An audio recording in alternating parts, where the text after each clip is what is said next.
balansya sa makadaghan, gabreed ko, gablag ko about sa manok nya. Kibali mag-breed lang ko kinawat. Nabuang yun.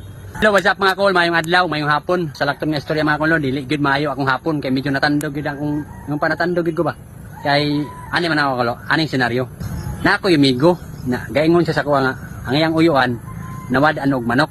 So sa lakton nga istorya mga kol, giistoryan din ko niya nga, mat ingon siya ang kol, ipakuha daw yang manok kay na daw sa kuha. No, medyo natandog ko, ngano man. Nawad-an siya og manok. Isaka daw sa diriya sayo sa buntag. Ambot sa itong adlaw, basta nisaka daw sa diriya. Dinisulod diri sa akong naka-range. Sa gaingon siya nga na daw yang manok dira.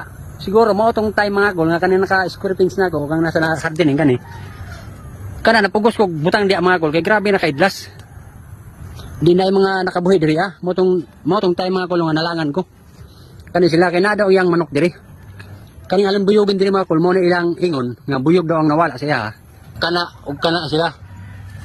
Basig iya po ni ang kunon kol. Duha ra bili ka bokol. Duha ra ba ni aling buyog no? Nani marking ha? Ha, iti. Iti ni marking ha.